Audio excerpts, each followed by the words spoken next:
بسم الله الرحمن الرحيم. اخواتي وحبايبي واصدقائي عشاق متابعين قناة علاء حمام جول كيبر، انا طبعا بعبر عن سعادتي الكبيرة جدا جدا ان انا بلتقيكم من جديد. معانا كم خبر؟ قنبلة قنبلة قنبلة. صفقة صانع الالعاب الخاصة بالنادي الاهلي. وكيل دوراتي لاعب نادي رازجراد البلغاري، وطبعا دوراتي ده من كاب فيردي وصانع العاب منتخب كاب فيردي، قال لك خلال 48 ساعه هلتقي مسؤولين من النادي الاهلي في اوروبا. تمام، الاهلي بيفاوضوا علشان دوراتي. هل الاهلي بيفاوض دوراتي لوحده؟ لا، بيفاوض لاعب تاني، محمد العروش. ده لاعب مغربي بيلعب في اتحاد طنجة.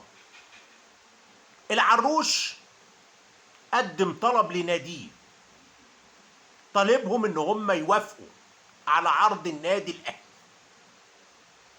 عشان عايز ينتقل للاهلي. طبعا احنا قلنا قبل كده اللي قال لمسؤول النادي الاهلي على العروش حسين عموته المدير الفني للفريق.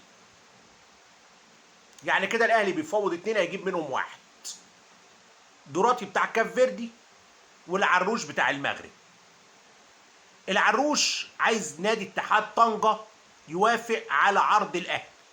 طب عرض الاهلي بكام؟ عرض الاهلي ب2 مليون دولار. طب اتحاد طنجة عايز كام؟ عايز 3 مليون دولار. العروش عايز يرحل، عايز يجي يرتدي القميص الاحمر، عايز ينضم للنادي الاهلي. فاتكلم مع مسؤولين اتحاد طنجة علشان يوافقوا. لسه مسؤولين اتحاد طنجة ما وافقوش، والمفاوضات رايحه وجايه بينهم وبين النادي الاهلي. حد يقول لي ده موضوع العروش. طب دوراتي في ناس هتسافر اوروبا تقابل وكيله وتتفاوض مع وكيله. طبعا الاهلي هيتفق مع اي واحد منهم، العروش او دوراتي هيجيبه على طول ويأيده ويبقى صانع العاب الفريق للموسم الجديد. محمد شريف ما سافرش اسبانيا مع الاهلي، والاهلي وصل اسبانيا والدنيا زي الفل. طبعا الاهلي سافر اسبانيا بيعمل معسكر اعداد للموسم الجديد، وعنده مباراة تاريخية امام برشلونة يوم 19 من الشهر الجاي. نرجع لمحمد شريف، ما سافرش اسبانيا، عنده عرض جد جدا من نادي المصري البورسعيدي، مش عايز يروح الا لما ياخد 50 مليون جنيه. تقول لي ياخدهم منين؟ عايز ياخدهم من النادي الاهلي. حد يقول لي بتوع ايه؟ بقول لك اخر سنتين في عقدي، مش همشي لما اخد اخر سنتين في عقدي 50 مليون جنيه. الاهلي طبعا بيتفاوض معاه علشان يفسخ معاه بالتراضي ويرحل، لكن انا نقلت لحضراتكم المشهد كاملا. اللاعب بيقول لك انا عايز 50 مليون عشان ارحل، عاوز 50 مليون عشان ارحل. طبعا الاهلي رافض المشهد ده تماما. مهاجم النادي الاهلي منصف بوقرار هيلتحق بمعسكر الاهلي في اسبانيا كمان 24 ساعه. منصف بوقرار بقاله فتره طويله ما خدش اجازه، فرقته كانت بتلعب على فكره. فاتكلم مع مسؤول النادي الاهلي انه ياخد راحه، فوافقوا له وادوا له راحه يومين. سفيان بن جديده، انا قلت قبل كده ان الراجل ده متالق قوي في التدريبات ومتالق جامد جدا في الماتشات الوديه، كان عامل مستوى جامد قوي. الاهلي فاز على بترول اسيوط وديا 2-0، وفاز على النجوم 6-2، والاهلي كان متقدم 6-0 دخل فيه جونين. وده اغضب عموته جدا، خلى عموته في حاله ضيق من اللي حصل. استاذ اشرف عبد العزيز المحامي، محامي زيزو، بيقول لك احنا طبعا اشتكينا نادي الزمالك، لجنة شؤون اللاعبين حفظت الشكوى بتاعتنا. قال لك الحيثيات بتاعت حفظ الشكوى لم تظهر حتى الآن. وقال لك قرار لجنة شؤون اللاعبين كان يوم 15/7. مفروض نعمل استئناف على القرار خلال 10 أيام، عملناه تاني يوم، يعني آخرنا يوم 25/7. قال لك حيثيات القرار بتاع حفظ شكوى زيزو ضد الزمالك حتى الآن ما استلمتهاش، ولا طبعا تم البت في الاستئناف. طبعا زيزو رفع قضية على الزمالك في الاتحاد الدولي لكرة القدم في الفيفا، طبعا رفع القضية في المحكمة الرياضية، وبيطالب الزمالك ب 83 مليون جنيه. بيقول لك دي مستحقات متأخرة ليا. فطبعا زيزو شادد جامد ودايس بنزين في شكوته اللي عاملها في المحكمة الرياضية في الاتحاد الدولي لكرة القدم بالفيفا. معانا بقى خبر قنبلة، استاذن حضراتكم اشتركوا في القناة، ادعموا قناة علاء حمام جول كيبر عشان العيال الحرامية اللي بيسرقوا اللايفات، وعشان خاطري. النادي الاهلي اعلن تمديد عقد نجمين، بس نجمين من نجوم المستقبل. قال لك دول كده رسمي مع الفريق حتى 2030. انا عدلت لهم عقودهم، روقتهم، دنيتهم زبادي. مين هم؟ محمد عبد الله وكريم الدبيس. اهلي رسميا اعلن تمديد عقد الثنائي. حد يسالني عن تمديد عقد ياسر ابراهيم؟ لسه ما تمش. تمديد عقد امام لسه ما تمش. والد امام، وانا بقولها اهو على الهوا، عنده رغبه في احتراف ابنه، والاهلي مش هينزل عن 8 مليون دولار. الاهلي بيقول 10، بس لو جاله 8 ماشي، لكن حتى الان رقم 8 ده ما اتحققش. حتى الان رقم 8 ما اتحققش. حسين الشحات دنيته جامده جدا مع عموته، وعموته شايف ان حسين الشحات عنده حلول كتيره، وان حسين الشحات لاعب هداف وهيفرق معاه جدا جدا خلال الموسم الحالي. حد يقول لي ده الشحات وبن شرقي بيلعبوا في مكان واحد، بس الشحات عنده حلول اكتر من بن شرقي. طبعا بن شرقي هيكون له دور، كل لعيبه هيكون لها دور، بس انا بنقل لحضراتكم تألق الشحات وابداعاته في الفتره الحاليه. عمر الساعي سافر اسبانيا مع الاهلي، يبقى كده نفهم ان الساعي بنسبه كبيره هيكمل. والمصري قال لك انا قلت للاهلي اديني الساعي ب 35 مليون جنيه، الاهلي ما ردش عليا.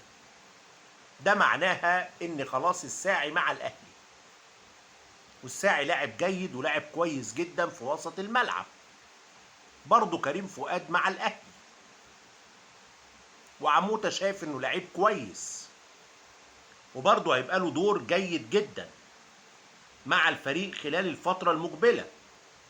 ياسين مرعي اتعرض للإصابة في مباراة النجوم، عنده كدمة بسيطة تحتاج للعلاج من 3 أيام ل5 أيام، وطبعا هو دلوقتي بيعمل العلاج وفترة تأهيل في أسبانيا. موضوع مصطفى إبراهيم مدافع الاتحاد والكلام المنتشر على بعض الصفحات إن خلاص اللاعب في النادي الأهلي، هو الحقيقة اللاعب فعلا في حسابات النادي الأهلي، هذا الأمر حقيقي، لكن اللاعب حتى الآن ما وقعش للنادي الأهلي. مصطفى إبراهيم مدافع كويس جيد، وزي ما قلنا في حسابات الأهلي، لكن لسه الصفقة ما انتهتش، اللعيب لم يوقع. مفاوضات شغالة بين الأهلي والاتحاد، في مفاوضات شغالة بين الأهلي والاتحاد. موضوع خطاري، وناس كتير جدا من إخواتي وحبايبي وأصدقائي سألوني عن الجديد في موضوع خطاري. هقول لحضراتكم الإسماعيلي دلوقتي عليه 1,250,000 دولار قضايا وغرامات في المحكمة الرياضية. عاوز يبيع قطاري بالمبلغ ده عشان يدفع المبلغ ده ويفتح القيد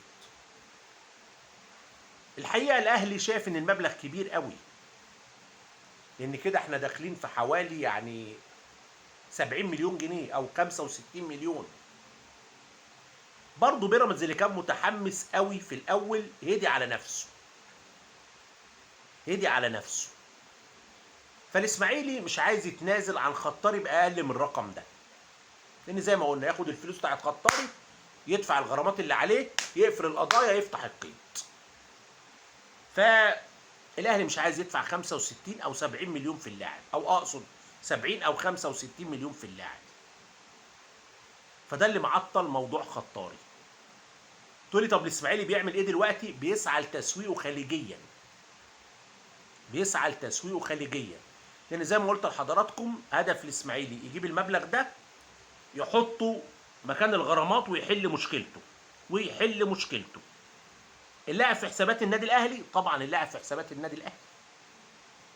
خطاري لاعب جيد ولاعب مستقبل ولسه صغير. حد برضو كان سألني على محمد سمير كونتا، لاعب الاسماعيلي، ده لعيب شاب تحت 20 سنة، ده في حسابات الاهلي، بس الاهلي هيخلصه في اي وقت، يعني الدنيا براحة عند النادي الاهلي، مفيش ازمة ملحة. خاصة الاهلي بقى دلوقتي عنده مروان واحمد رضا وكوكا والساعي، عنده عدد لا بأس به من اللعيبة. بس كنت طبعا مستقبله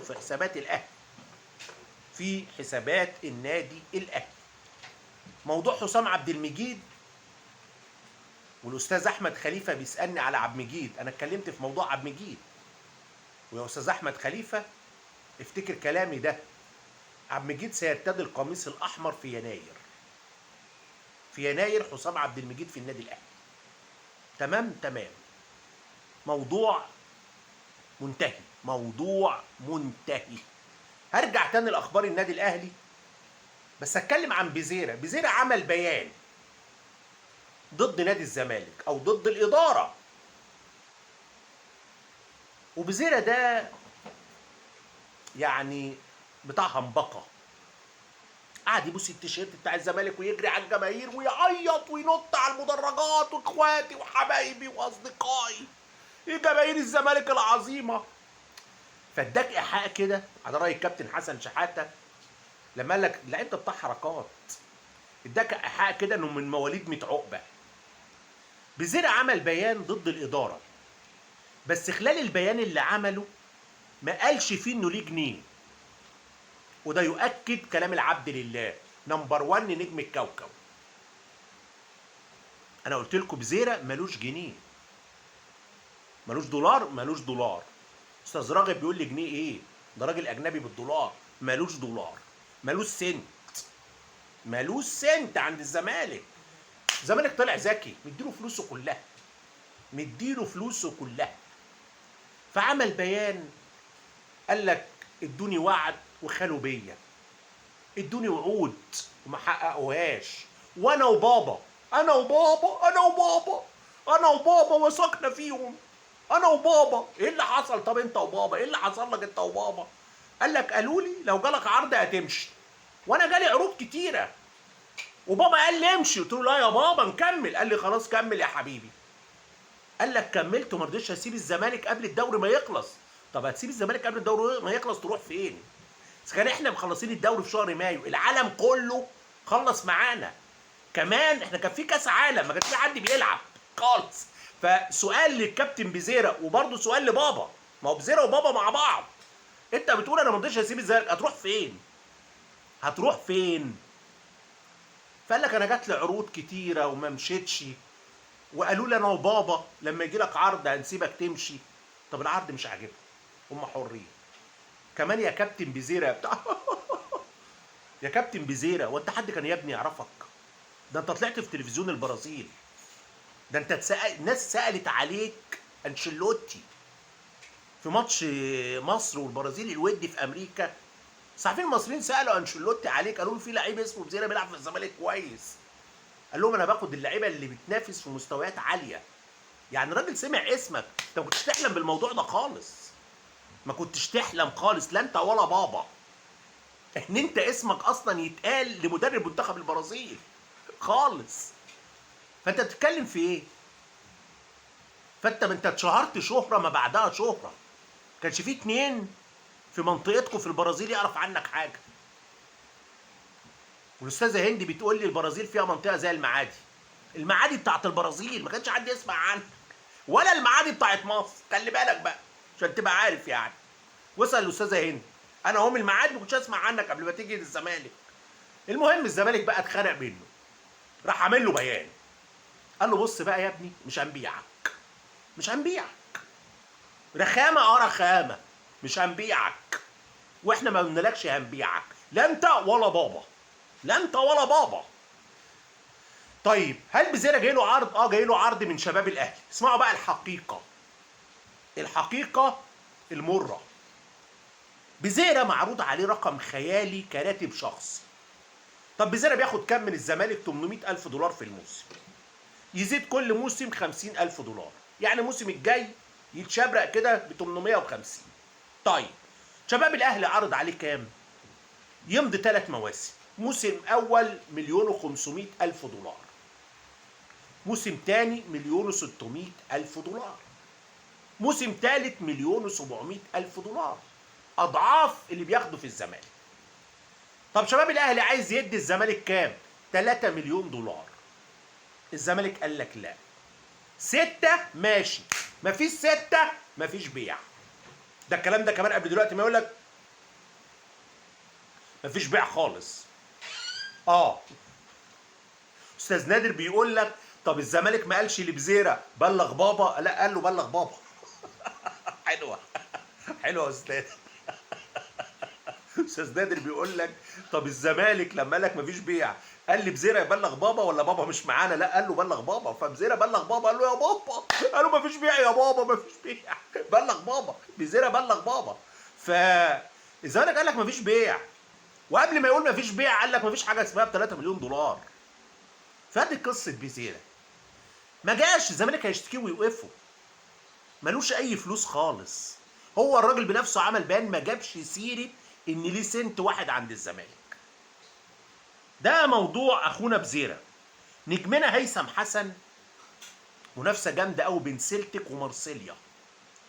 سيلتيك دلوقتي عارض 11 مليون دولار، استنى اشوفهم دولار لا يورو. سيلتيك عارض 11 مليون يورو ايه دورو دي؟ يورو لضم هيثم حسن. ومارسيليا عارض 10 مليون يورو. الدنيا صعبه جدا، بس هو في الغالبا الصحافه الاسبانيه بتقول لك في الغالب هيروح سيلتيك في اسكتلندا في الغالب. مهندس ماجد سامي شن هجوم عنيف جدا على انفنتينو وعلى الاتحاد الدولي لكرة القدم الفيفا. والمهندس ماجد سامي قال لك لينا 80 مليون جنيه. طبعا هو قالهم بالدولار، تحسبهم يعني يعملوا بالجنيه 80 مليون. قال لك بقى لهم سنتين عند الاتحاد الدولي لكرة القدم الفيفا. طب دول بتوع ايه يا باشمهندس؟ اقول لحضراتكم باشمهندس ماجد سامي قال لك ايه. قال لك انا ليا 80 مليون جنيه من صفقة انتقال عمر مرموش، من صفقة انتقال عمر مرموش من النادي الألماني لمانشستر سيتي. قال لك الحق يقال مانشستر سيتي أو آسف النادي الألماني دفع الفلوس حولها على الاتحاد الدولي هو اللي يبعت لدجلة. فالنادي الألماني بعت الفلوس للاتحاد الدولي. المهندس ماجد سامي بيقول لك الاتحاد الدولي حاطط الفلوس دي حتى الان بقى لها سنتين حاططها عنده. فالمهندس ماجد سامي بيقول لك هو الفلوس دي متحفظين عليها ليه؟ ايه السبب ان هم متحفظين عليها؟ ولا الاتحاد الدولي بيستغل الفلوس دي انه يعمل فوائد؟ بيقول لك ده مشهد غريب. بيقول لك الفلوس دخلت خزينه الاتحاد الدولي مش عايزين يبعتوها. بيقول لك احنا نادي قادرين نمشي نفسنا بس دي فلوسنا. طبعا مشهد غريب ومفاجأة. فلوس بقالها سنتين، بقالها سنتين. بيراميدز هيلعب اول مباراة ليه في دوري الابطال دور 64 امام جورماه يالكين. وعندنا بقى الاهلي طبعا هيلعب في الكونفدرالية. واقول لحضراتكم الاهلي هينتظر الفايز من مقديشيو سيتي بطل مقديشيو، ونادي اسمه كيتارا ده من اوغندا. لا، مقديشيو سيتي من الصومال، مش من مقديشيو، اسمه مقديشيو سيتي من الصومال، وكيتارا من اوغندا. الاهلي هيستنى اللي هيفوز منهم ويقابلوا في الدور التمهيدي للبطوله الكونفدراليه. طب هيقابلوا امتى؟ لقاء الذهاب في خارج القاهره، لقاء الذهاب خارج القاهره 16 17 18 اكتوبر. لقاء الاياب في القاهره يوم 23 24 25. طبعا بالتوفيق للنادي الاهلي. الزمالك طبعا في دوري الابطال، الزمالك في دوري الابطال. الزمالك هيقابل فرقه اسمها اسبورتو اجيبوتي برضو في دور ال 64، في دور ال 64 من دوري الابطال. عبد الله السعيد ما انضمش لمعسكر الزمالك، ووكيله بيقول لك مفيش اي تواصل رسمي بين مجلس الاداره واللاعب. واحنا مندهشين، احنا مندهشين من الاخبار اللي بتتنشر بشأن اللاعب. وقال لك اللاعب ما بيردش على حد وما بيتعاملش مع حد. طب وانت عايز اداره الزمالك تتصل بيك ليه؟ هو الزمالك مش بعت لك رساله على الواتساب قال لك في معسكر واللعيبه بتتدرب؟ الكابتن عبد الله السعيد قاعد في بيتهم بيعمل ايه؟ حضرتك قاعد في بيتكم بتعمل ايه؟ بس انا بقول لعبد الله السعيد العيب مش عليك، العيب على الزمالك. الزمالك عنده بدلاء لعبد الله السعيد اعلى منه بكتير. وسيبوكوا بقى من التطبيل بتاع القنوات. عبد الله السعيد جوه الملعب ما بيديش اكتر من 35 دقيقه، فترات كتير جدا بيختفي جوه الملعب ويفضل واقف. محمد السيد واحمد ربيع اقوى من عبد الله السعيد. هنشوف ايه اللي هيحصل في موضوع عبد الله السعيد، هنشوف ايه اللي هيحصل في موضوع عبد الله السعيد. مصر بيقول لك احنا بنبذل جهد كبير علشان نحصل على خدمات رضا سليم. والمصري بيقول لك في منافسه جامده قوي بيننا وبين الجيش الملكي المغربي. والمصري بيقول لك احنا متشبثين ومتمسكين بضم رضا سليم، وعلى تواصل مستمر مع النادي الاهلي ومع اللاعب ومع وكيله. طبعا رضا سليم عنده عرض الجيش الملكي وعنده عرض المصري. رضا سليم لعيب كويس وعمل شغل حلو قوي مع الجيش الملكي، ووصل مع الجيش الملكي لنهائي دوري ابطال افريقيا وكمل العناصر الاساسيه. فهنتابع ونشوف المصري بينافس عايز ياخد اللاعب، هنشوف بوصلة اللاعب هتروح فين. محمد صلاح خلاص راح طرابزون التركي، وحضراتكم عارفين طبعا العالم كله اعلن الخبر يعني، وتم استقباله استقبال اسطوري. وطبعا راتب صلاح 17 مليون يورو في الموسم، غير انه هياخد 20% من اي منتجات يبيعها النادي تحمل اسمه. فرنة اللي بيلبسها، كوفية عليها اسمه، كاب عليه اسمه، اي حاجة، اي حاجة اسمه موجود، صلاح هيحصل على 20%. نتكلم بقى في موضوع مصطفى شوبير. الكلام اللي انا اقوله لحضراتكم ده هو الواقع، الواقع بدون تجميل. مصطفى شوبير يرغب في الاحتراف وعنده رغبة كبيرة يلعب في دوري اوروبي كبير. كان قريب من الانتقال للدوري الانجليزي، والاهلي خفض طلباته جامد جدا عشان اللاعب يروح انجلترا. لكن في ازمه عند اللاعب انه ما قدرش ياخد تصريح العمل، لانه ما لعبش 70% من ماتشات المنتخب الوطني اخر موسم. بعد كده اللاعب انتظر عرض اسباني. الشركه اللي كان معاه قبل كده وعدته ما جابتش، جابت له بس العرض الانجليزي. فهو غير الشركه ووقع لشركه تانية على امل يجي عرض اسباني. حتى الان ما جاش. عرض نورشلاند الدنماركي كانوا بيقولوا للاهلي لا تاخد مليون و200 الف دولار وتدينا مصطفى شوبير، لا اما نعمل صفقه تبادليه، تدينا شوبير ونديك ابراهيم عادل. الاهلي حسبها تسويقيا. في اللحظه دي مين اعلى تسويقيا، شوبير ولا ابراهيم عادل؟ هو نورشلاند لما يديك ابراهيم عادل وياخد شوبير هو الكسبان. ابراهيم عادل لعيب كويس مع احترامنا اللي كان في الفتره الحاليه، تسويقيا الاعلى مصطفى شوبير. طب نورشلاند قال لك مليون و200 الف دولار مش عايز يزود، قال له خلاص مع السلامه. المهم الاهلي رفض ليه؟ لان الاعلى دلوقتي تسويقيا مصطفى شوبير، اعلى بكتير. تامن حارس في العالم، كان حديث الصحافه العالميه، راجل خد رجل المباراه في كاس العالم كذا مره، راجل تسويقيا هو اللي موجود على الساحه. ابراهيم عادل شارك دقايق قليله في كاس العالم، مش موجود على الساحه تسويقيا. فالاهلي طبعا رفض موضوع نورشلاند. الموقف الراهن اللي احنا فيه ان اللاعب في انتظار اي عروض من الدوري الاسباني. الاهلي هيمشي الحال. لو نادي كبير من الدوري الاسباني عنده رغبه في اللاعب، الاهلي هيمشي الحال، مش هيقف ضد مساله مصطفى شوبير. وموضوع امام اتكلمنا فيه، لسه ما جالوش 8 مليون دولار. الاهلي بيقول 10، جاله 8، الاهلي هيبيع، لسه ما جالوش. اشتركوا في القناه، ادعموا قناه علاء حمام جول كيبر. اخواتي وحبايبي واصدقائي، بشكركم جدا جدا. كان معكم الناقد الرياضي علاء حمام.